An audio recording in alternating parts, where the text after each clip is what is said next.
Testament vind, Jesaja 46 vers 1 tot 10.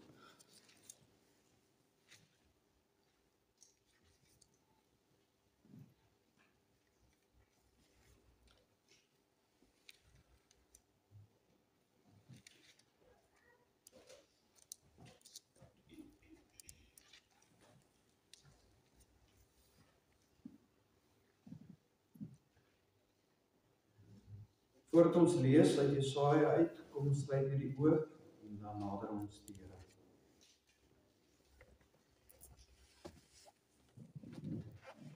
Vader, ons prys U vanoggend as U kinders te Heer. Vader, waar ons gaan gesels oor U soewereinheid, U almag, U grootheid. Vader, besef ons as ons hierdie temas en titels aanpak, dat dit eintlik woorde is wat ons neergepen het om iets te beskryf wat onbeskryflik is. Maar Vader, mag U vanoggend deur U woord vir ons 'n dieper betekenis van U verleen en ook gee, Heer. Vader, mag ons groei in U almag, U soewereinheid. Mag ons verstaan dat ons in U aangesig so stof in die wind is, een oomblik hier en volgende oomblik weg. Mag ons besef dat ons werklik sonder U niks is nie. Dat ons kleiner is as 'n sandkorreltjie by die see. Maar dat alleenlik deur U en deur U Seun is daar waarde aan ons gekoppel. 'n ewigheidswaarde. Maar Vader, mag ons dan vanoggend met opgewondenheid U woord nader, mag U Gees ons harte en ons denke vernuwe en ook rig op U waarhede, Heer. Vader, mag U op elke persoon se vlak vanoggend vir hulle leer van wie U is. Dat ons besef dat sekere vrae wat ons baie keer U nader mee, vrae is wat nie in Godsvreesendheid gevra word.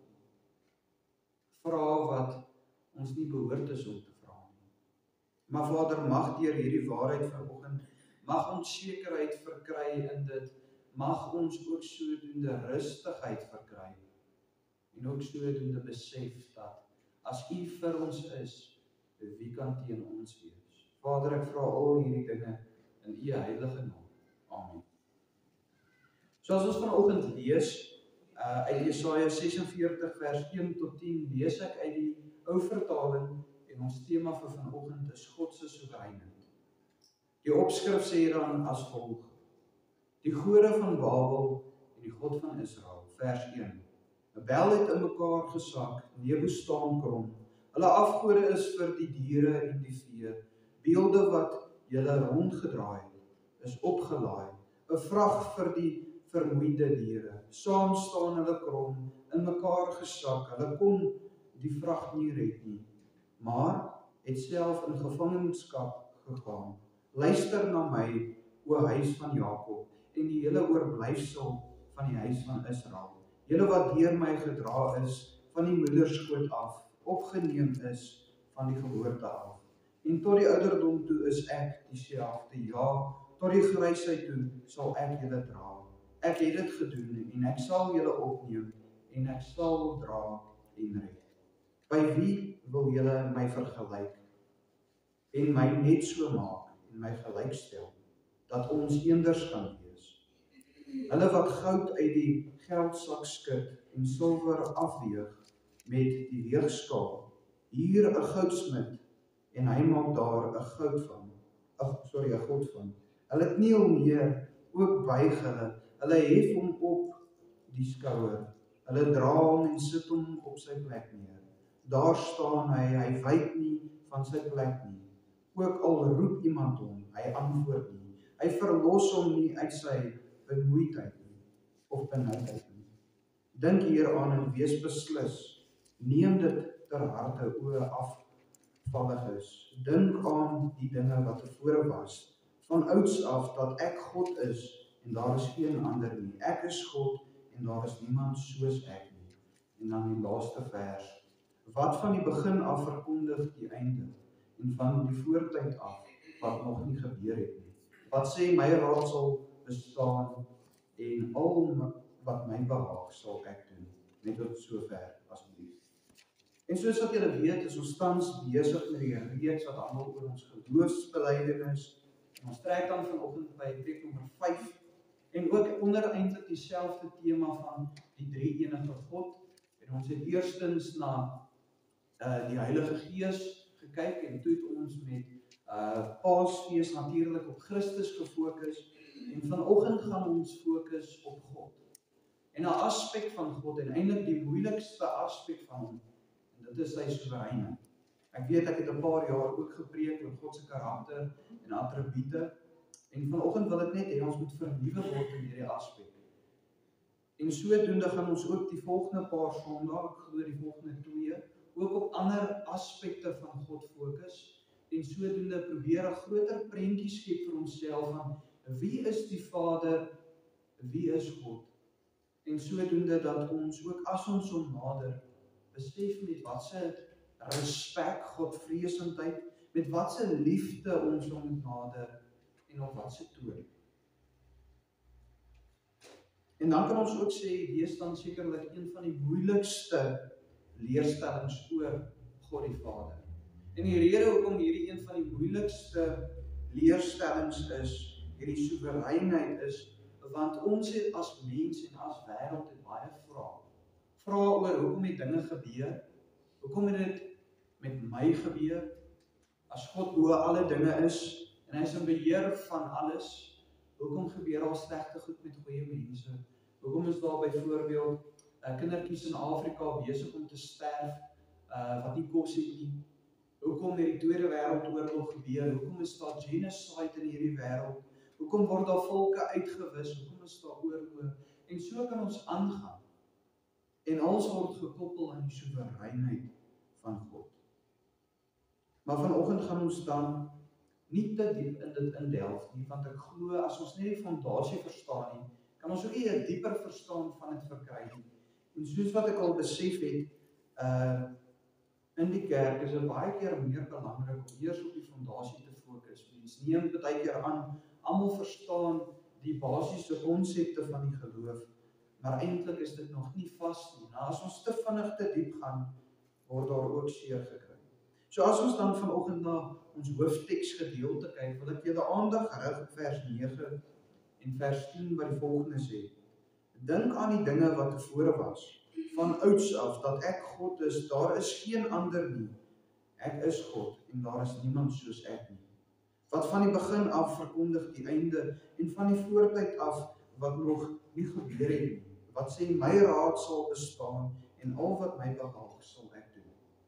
Nou in die 2 verse sien ons duidelik eerstens in eenvoud dat God sê hy is die enigste ware God.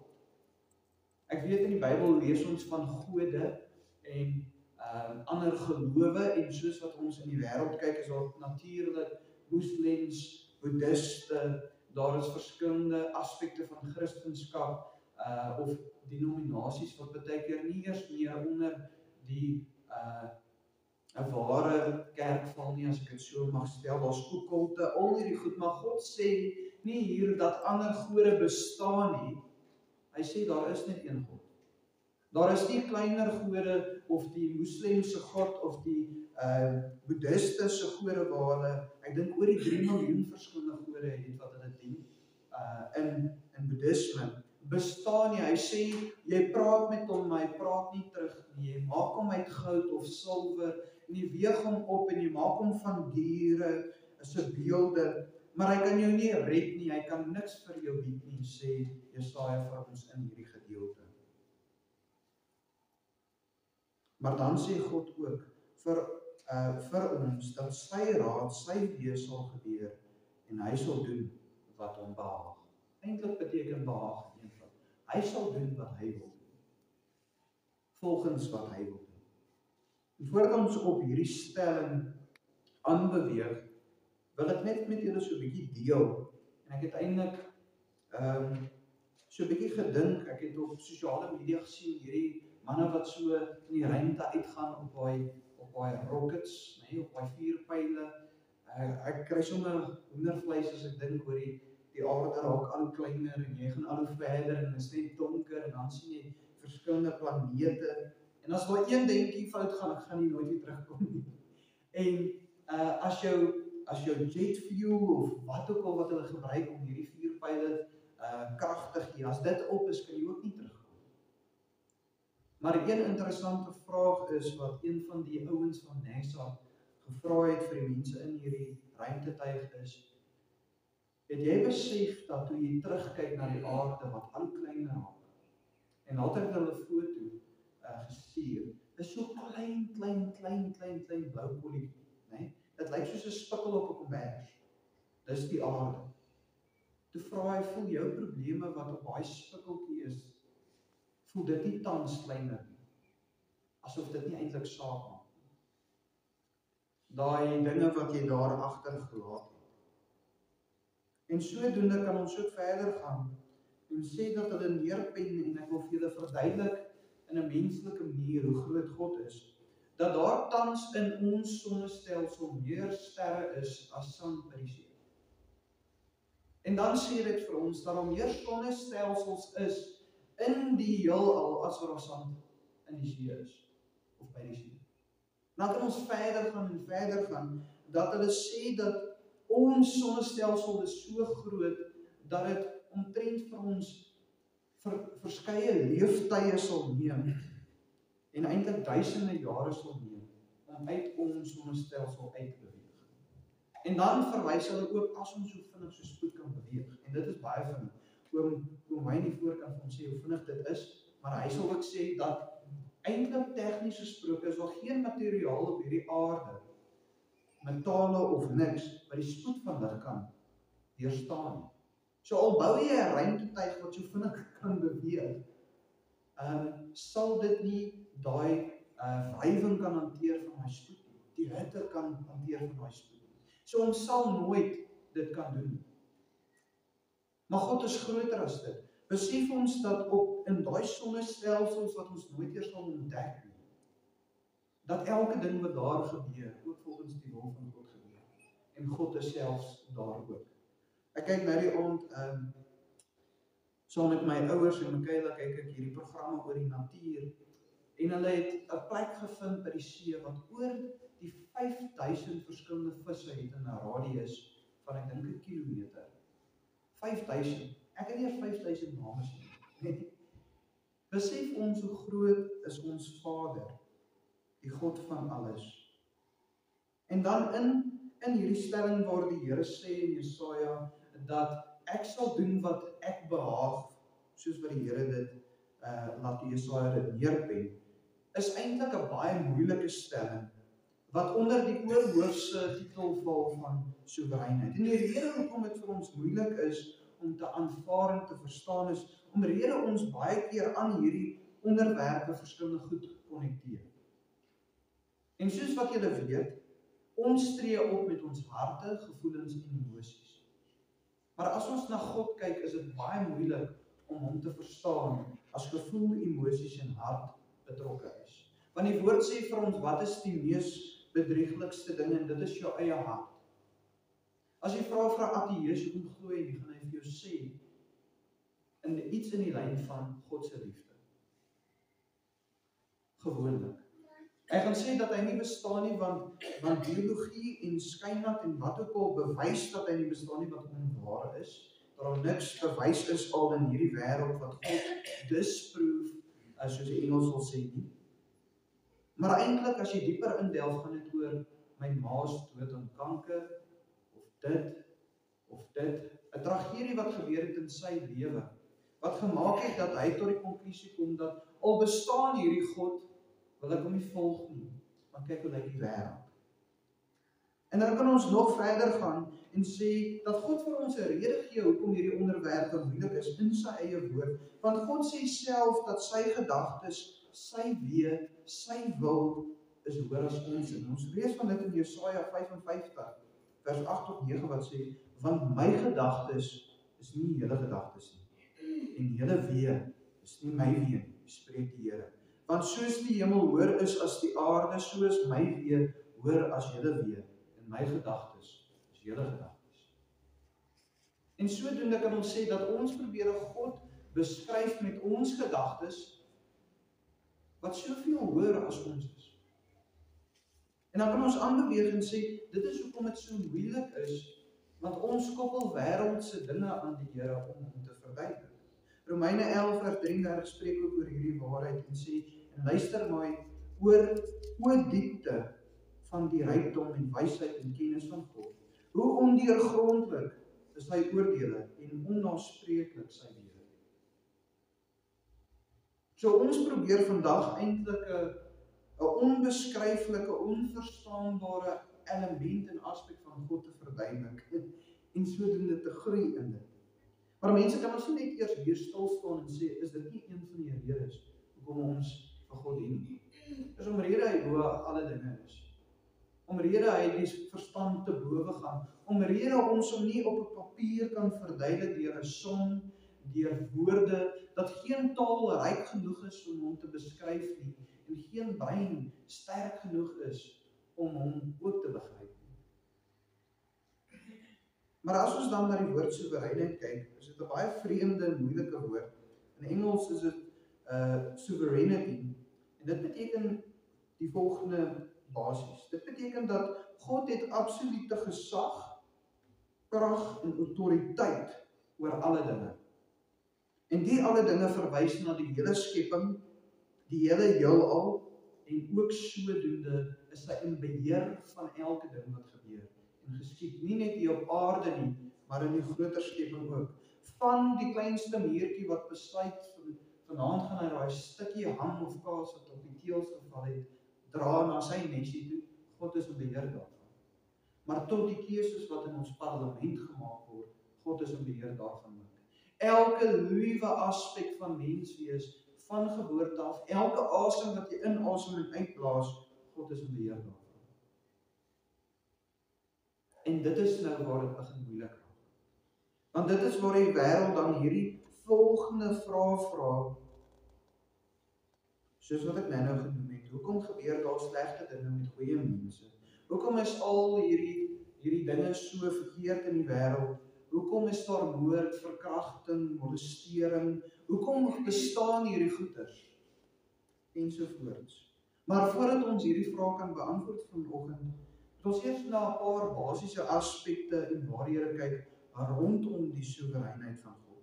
Die eerste punt is dan, alles wat gebeur in die wêreld gebeur volgens die plan en soewereinheid van God. En ons sien dit in Jesaja 46 vers 10, ons hoofteksgedeelte wat weer eens sê, wat van die begin af verkondig die einde en van die voortyd af wat nog nie gebeur het nie. Wat sê my raad sal bestaan en al wat my behaag sal ek doen. Ek wonder of besef ons dat God buite tyd leef, dat gister en môre vir hom al reeds gebeur het en dat hy in die geskiedenis kan wees vandag en in die toekoms kan wees vandag ook. Dat dit wat eendag gaan gebeur, het al reeds vir God gebeur. Dit wat gebeur het met die skepping, kan tans vir hom gebeur, want hy lewe buite tyd. Hy is nie gebonde aan tyd nie, want Genesis 1 vers 1 sê vir ons, in die begin het God die hemel en die aarde geskep. In die begin verwys dit na tyd. Ruimte is die hemel en die aarde is materie. Die drie dinge waaruit alles bestaan in die heelal.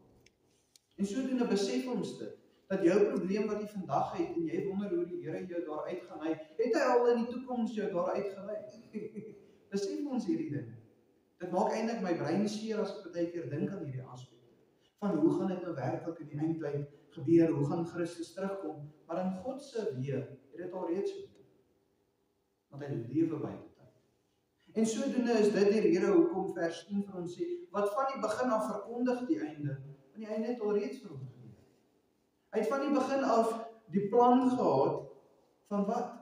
Voordat hy die aarde geskep het, die aarde gevorm het, vir Adam uit stof uitgemaak het en vir Eva uit sy rib uitgemaak het, was Christus nog altyd die sleutel. Christus se lewe op aarde, sy kruisiging, sy dood, sy oorwinning oor die dood en sy opvaar na sy Vader was nog altyd deel van die plan. En ook dan natuurlik sy terugkoms, sy wederkoms, sy tweede koms. vir die wat in hom sou glo. Klaagliedere 3 vers 37 sê, wie spreek daar en dit gebeur? Retoriese vraag, wat eintlik sê God. En dan sê dit, het die Here dit nie beveel? Daniël 4 vers 35 spreek eintlik oor wat koning Nebukadneser gesê, wat 'n Babiloniër was, nie eers 'n Jood nie, en hy sê, en al die aardbewoners word as niks geag nie, en al sy wil handel hy met die leer van die hemel en die bewoners van die aarde. En daar is niemand wat sy hand kan afslaan en vir hom kan sê, wat doen u? Mense, kom ons sê met die vraag baie keer na die Here toe, net anders te gestel. Hoekom? Hoekom het hierdie gebeur? Here, verduidelik my. Maar mense, ons is behoort om kinders van die Here te wees en die woord te ken dat die vraag hoekom was nog nooit beantwoord in die woord nie. Nie as Job dit gevra het, of Moses dit gevra het, of Abraham dit gevra het, of Paulus of Petrus, niemand nie.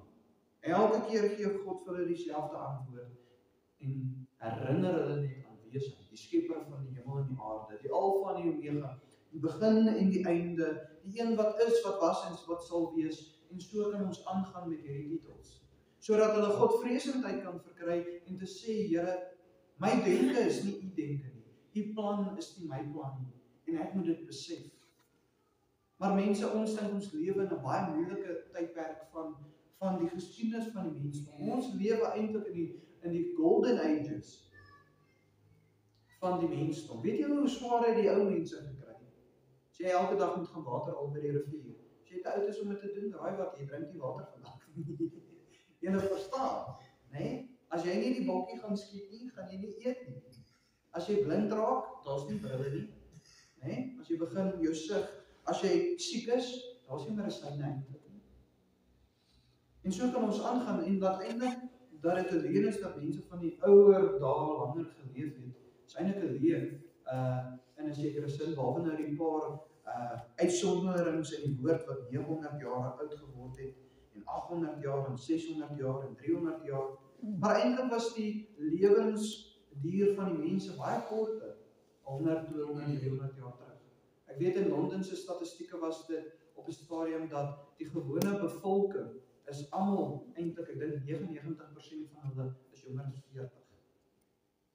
Hoekom? Want daar was nie higiëne nie, mense het siek geword en hulle dood gegaan. En sodoende verwys dit na die volgende. Dit sê vir ons dat die Here is werklik in beheer van elke aspek. Die vraag is, besef jy dit? Die vraag is gee hom eer en glorie vir dit. Want Nebukadneser het dit besef en dis hoekom in 'n ander gedeelte sê dit ons sy vlerke was geknip, want hy het die Here leer ken, die God van die Israeliete. Sy vlerke is geknip want hy het gedink hy is 'n God en toe besef hy ons 'n God bo hom.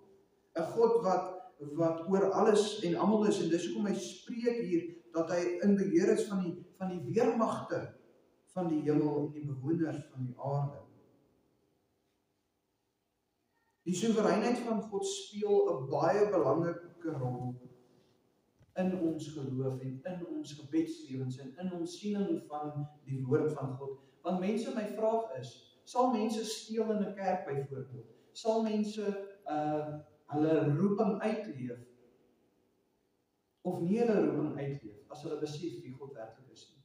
As jy vandag in God se teenwoordigheid, as ek dit so kon stel, gestaan het en hom aanskou het, sou jy gebibber en gebewe het van vrees, as jy ongehoorsaam is. Dit is die waarheid. Dat ons dit nie eers kan aanskou nie, want ons is so onheilig, dat ons dood nie eers sal slaan, as ons in God se volle teenwoordigheid is, volgens die woord van God. En as ons begin groei in hierdie aspekte, beteken dit, dat ons meer Godvreesend sal raak, en met 'n ander manier na God begin kyk. Nie dat ons gered word uit vrees, uit die natuurlikheid, liefheid, maar dink julle nie, dit was lank genoeg dat ons hierdie, amper as ek dit so mag stel, happy-go-lucky Christendom verkondig, dat ons God nie wraak neem nie. Besef julle, God sê, moenie wraak neem nie, want ek wil wraak neem. Dis my vengeance, sê die Bybel. Nie net vengeance op jou vyande nie, miskien as jy sy vyand, op sy vyande ook. Is dit nie waar nie? Elke ding wat jy doen is behoort om in lyn te wees van die woord van God. Want in die Ou Testament, as jy een ding verkeerd gedoen het, was jy doodgemaak, né? Volgens die wet. As jy rondgeslaap het, was jy doodgemaak. As jy gesteel het, was jy doodgemaak. As jy moord gepleeg het, was jy doodgemaak. Né? As jy in God se teenwoordigheid is en jy het nie regte rituele gedoen as 'n hoëpriester nie, het jy dood neergeval. Al hierdie dinge was straf van die dood. Hoekom? Want daar was nie vergifnis nie. En sodoende kan ek vir julle elke een en vir myself en Kluisen vanoggend vra, 'n eenvoudige vraag, en jy kan dit eintlik in elke aspek van jou geloof vra en ook van jou lewe. Sien ons nog vir God in hierdie posisie? Sien jy vir God in hierdie posisie as jy hom nader met gebed? Of soos ek baie keer ook moeg is in my bed en ek slaap amper al en dan vinnig bid ek en dan soos wat ek bid begin my gedagtes dwaal. Dink julle dis respekvol teenoor 'n God wat ewig is? En die antwoord is nee. Die tweede punt is dan die volgende: in God se soewereinheid, en hierdie is baie belangrik, vind ons nog steeds sy liefde en sy regverdigheid of geregtigheid. Psalm 115 vers 3 sê vir ons, terwyl ons God tog in die hemel is, hy doen alles wat hom behaag.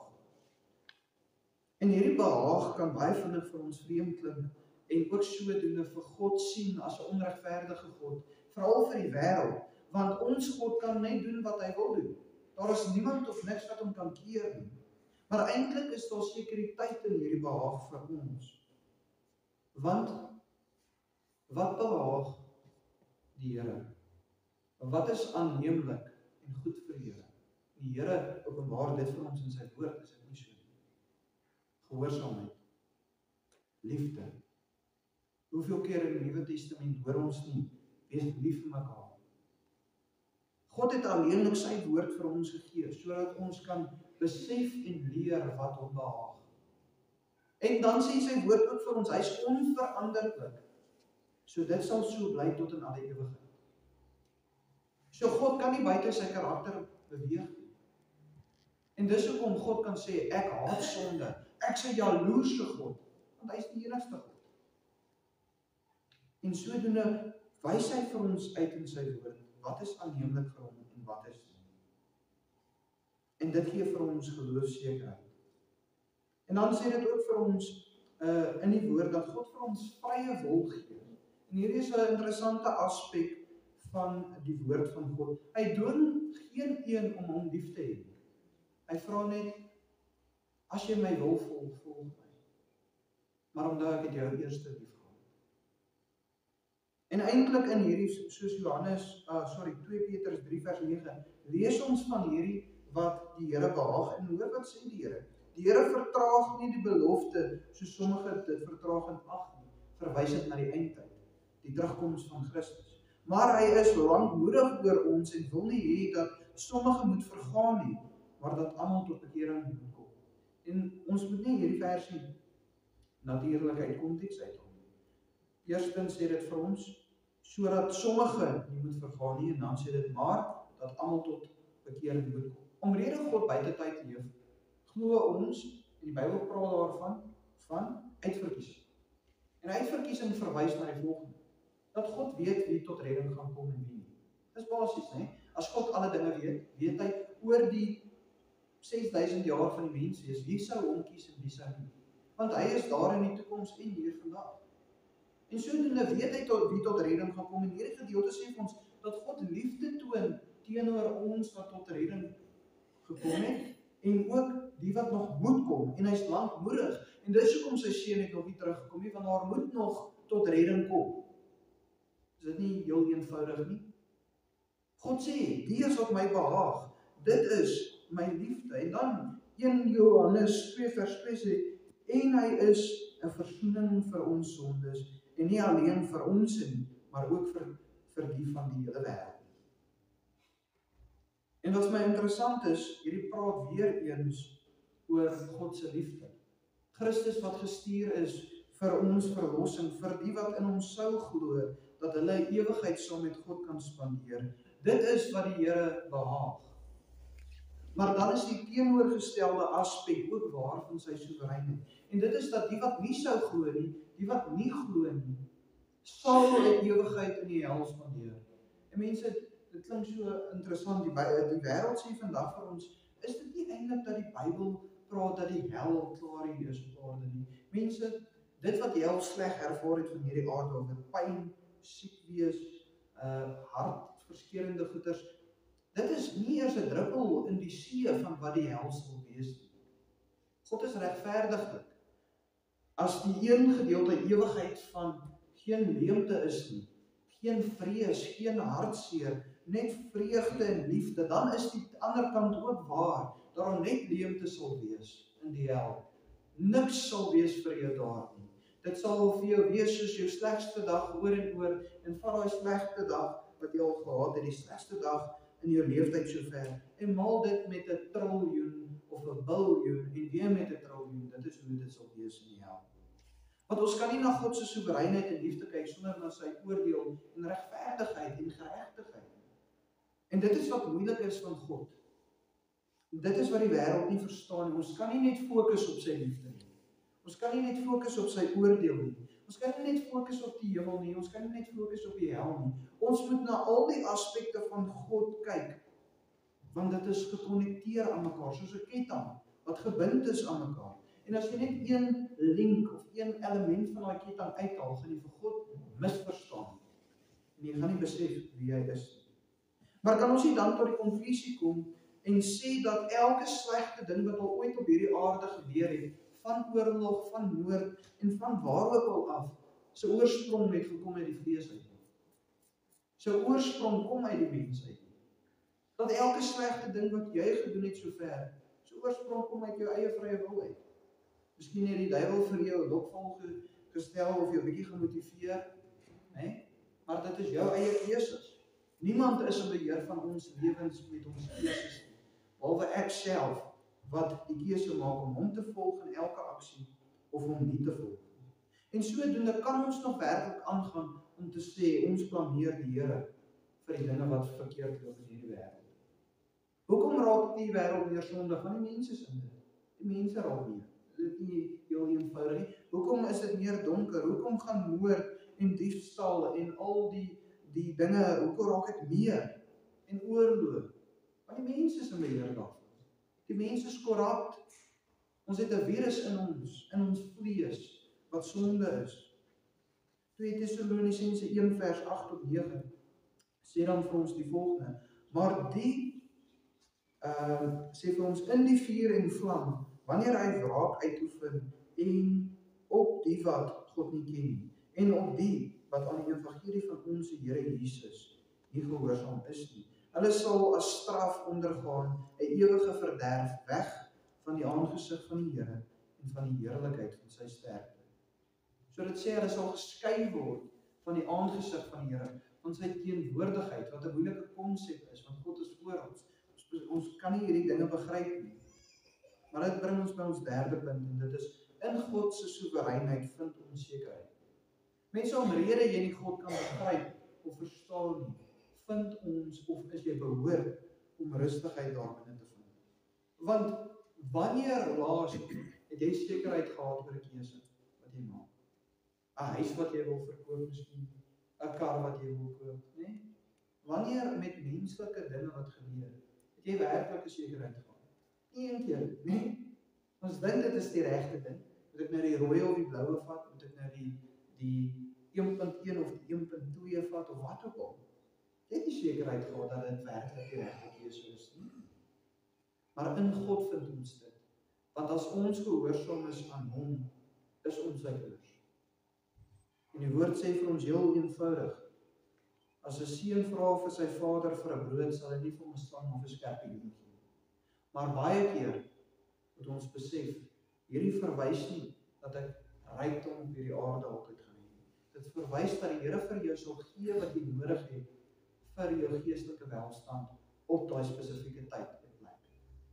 Hy gaan nie altyd, as jy vra vir iets, dit vir jou gee nie, want hy weet beter as jy. Hy gaan nie altyd vir jou gee as jy vra vir iets nie. Hy gee vir jou iets anders daar. Ons het op 'n stadium 'n preek gedoen. Ek dink seker so 2 of 3 jaar terug, wat ons sê, Ons het 'n reeks gedoen oor elke keer wanneer God nee sê vir iemand in die Bybel. En op die ou einde was die nee 'n groter seëning as wat hy 'n ja sou voorgegee het. Hoeveel keer sê die Here nie nee vir jou nie? Baie. Ek weet vir my, ek vra baie dinge, nee. Omdat ek soek 'n cruiser, nee. Ek is nog die hele tyd nee gesê vir die cruiser. Maar ons beter vir my. Nie 'n beter bakkie in op 'n ligte nood nie. Maar die Here soek iets anders vir my en as ek vashou aan hom, sal dit goed wees. Sal dit die regte ding wees vir my en vir my verhouding saam met hom. En dan kan ons sê om Here onsse Vader bo alle dinge is en sy wees, sy denke, sy wil bo alle dinge is, kan ons net vertrou met sekerheid in ons harte, wetend dat sy geregtigheid sal geskied. Die regte ding sal gebeur. Maar wat doen ons? Is dit nie so dat ons nader vir God baie keer, dan sê ons, Here, help ons met hierdie. Maar na daai gebed, hardloop ons na die wêreld toe en sê, maar wat moet ek nou doen? Is dit nie so? Is dit nie so dat ons nie eintlik op hom vertrou? En dan as daar iets goeds gebeur, dan sê ons, dit, kyk, die Here het dit gedoen, né?